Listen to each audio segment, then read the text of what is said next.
नमस्कार दोस्तों, मैं न्यूट्रिशनिस्ट हरिंदर सिंह वालिया आपका अमन हेल्थ गाइड यूट्यूब चैनल पर स्वागत करता हूं। जैसे कि आपको पता ही है कि इस मंच पर हम सेहत के बारे में कई चीज़ें डिस्कस करते हैं। पिछले 4-5 दिन से हम डिस्कस कर रहे हैं न्यूट्रिएंट्स के बारे में। कौन से vitamin A, vitamin C, vitamin D और आयरन, कैल्शियम, ये 5 न्यूट्रिएंट्स हम डिस्कस कर रहे थे, जिनमें से 4 न्यूट्रिएंट्स हमने कल तक जो है वो खत्म कर लिए। आज हम चर्चा करेंगे विटामिन डी के ऊपर। तो विटामिन डी जो है वो फैट में घुलनशील विटामिन है, और ये एक ऐसा विटामिन है जिसकी दुनिया भर में कमी रहती है। इंसानों में ये कमी विटामिन डी की अक्सर देखी जाती है पूरी दुनिया में। इसकी एक वजह भी है। इसकी वजह है कि हम लोग जो है ना, हम इसके प्रति अवेयर नहीं होते हैं, तो जिसके चलते जो ये कमी है ये प्रजिस्ट करती रहती है। जैसे कि एक शिशु को, यानी कि 1 साल से छोटे बच्चे को 400 IU यानी कि इंटरनेशनल यूनिट विटामिन डी चाहिए। लेकिन 1 साल से छोटा जब बच्चा होता है तो वो ऑलमोस्ट स्तनपान कर रहा होता है, और ब्रेस्ट मिल्क में ना विटामिन डी की कमी रहती है। और वो जो कमी है वो जब तक वो स्तनपान कर रहा है तब तक वो विटामिन डी जो है उसको प्राप्त मात्रा में नहीं मिलती है। अगर हमारे को ये जानकारी हो तो हम डॉक्टर से कंसल्ट करके विटामिन डी जो है वो छोटे बच्चे को भी दिला सकते हैं, डॉक्टर से कंसल्ट करके। अगर हम ये काम ना करें तो क्या होता है, तो वो बच्चा जो है वो देर से रेंगना सीखता है, देर से चलना सीखता है, देर से उसके दांत निकलते हैं। तो ये सब काम जो है देर से होता है। लेकिन हमको अलर्ट रहना पड़ेगा, क्योंकि विटामिन डी की कमी से पोस्चर डेफिशिएंसी जो है वो आ जाती है। यानी बच्चे का जब विकास होगा, तो अगर विटामिन डी की कमी होगी तो हड्डियां जो है वो असामान्य तौर पर वो बढ़ेगी।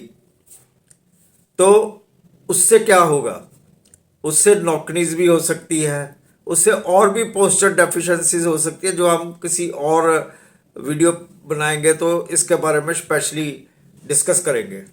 नॉकनीज मतलब जिस वक्त इंसान चलता है ना तो दोनों घुटने जो है वो आपस में टकराते हैं। आर्मी में, पुलिस में या किसी भी ऐसी जगह पर इसको मेडिकली अनफिट कह दिया जाता है। सो ये शुरू से ध्यान रखने वाली बात है। जैसा कि मैंने पहले बताया कि 1 साल के नीचे के बच्चे को 400 IU यानी कि इंटरनेशनल यूनिट तक विटामिन डी की ज़रूरत है। 1 साल से लेकर 70 ईयर्स के इंसान तक 600 IU international unit vitamin D की ज़रूरत है। और उसके बाद 800 IU international unit vitamin D की ज़रूरत है। ज़्यादातर आपने देखा है कि बूढ़े लोगों में ये ज़्यादातर ऑस्टियोपोरोसिस जो प्रॉब्लम है ना, यानी कि हड्डियों के जर्जर होने की प्रॉब्लम जो है वो बूढ़े लोगों में ज़्यादा होती है। क्यों?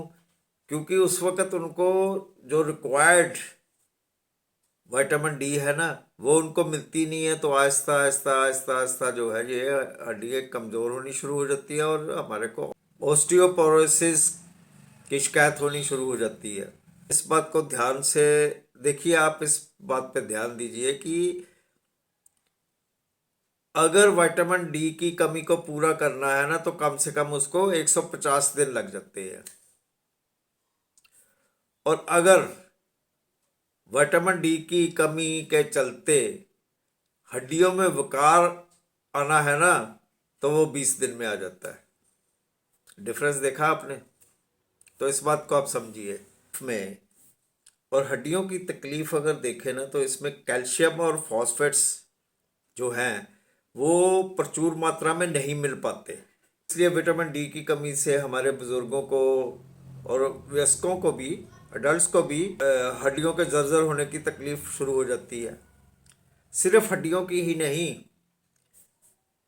दांत भी हमारे कमज़ोर हो सकते हैं, हमारा ढांचा भी कमज़ोर हो सकता है, हमारे घुटने भी कमज़ोर हो सकते हैं, बाजू भी कमज़ोर हो सकता है और टांगे भी कमज़ोर हो सकती है, क्योंकि इन सबको हमारे, इस सारी चीज़ को, हमारे पूरे पूरे बॉडी को हमारी हड्डियों के ढांचे ने होल्ड किया हुआ है। सो जहाँ से भी ये असामान्य तौर से, अबनॉर्मल तरीके से आगे पीछे होंगी, वहाँ ही हमारे को तकलीफ होनी शुरू हो जाएगी। अब ये चीज़ ये क्या है? ये है कि मिनरल्स और विटामिन्स को जब हमारी बॉडी को मिले लेकिन बॉडी ने उसको प्रॉपर तरीके से जमा नहीं कर पाई तो वो हमारे को नुकसान पहुंचाएंगी ही पहुंचाएंगी। सो दोस्तों, अब हम बात करेंगे कि हम अपनी डाइट में क्या क्या चीज़ें इंक्लूड करें जिससे हमारे को ये जो विटामिन डी है ना, यह भरपूर मात्रा में मिल जाए। लेकिन एक बात ज़रूर है, सन रेज जरूर लेनी चाहिए। कब? Early in the morning. वो जो रेज है ना, वो हमारे को बहुत फायदेमंद सिद्ध होती है। लेकिन अब ये सवाल उठता है कि हम अपनी डाइट से ये विटामिन डी जो है वो सफिशेंट मात्रा में लें कहाँ से? तो हमें विटामिन डी मिल सकती है मशरूम से, पालक से, सोयाबीन से, एग्स से, फैटी फिश से, दूध से, पनीर से, ऑरेंजेस से, संतरा, ऑरेंज से, बनाना से, टोफू से, ब्रोकली से, एवोकाडो से, कीवी से और अंजीर जो है उससे, पपीता से, शकरकंद से हमारे को विटामिन डी जो है वो सफिशेंट मात्रा में मिल सकती है। जैसे कि 1 आउंस सैल्मन से हमारे को 110 IU विटामिन डी मिल सकती है। 3 आउंसेस टूना से हमारे को 200 IU विटामिन डी मिल सकती है। आधा कप मिल्क से होल 50 IU विटामिन डी मिल सकती है। आधा कप अगर पुडिंग बनाए ना तो उसमें भी हमारे को 50 IU विटामिन डी मिल सकती है। एक लार्ज एग से हमारे को 25 IU विटामिन डी मिल सकती है। आधा कप फोर्टिफाइड ऑरेंज जूस जो है उसमें से हमारे को 45 IU विटामिन डी मिल सकती है। और अब जानते हैं कि हमें करना क्या होगा।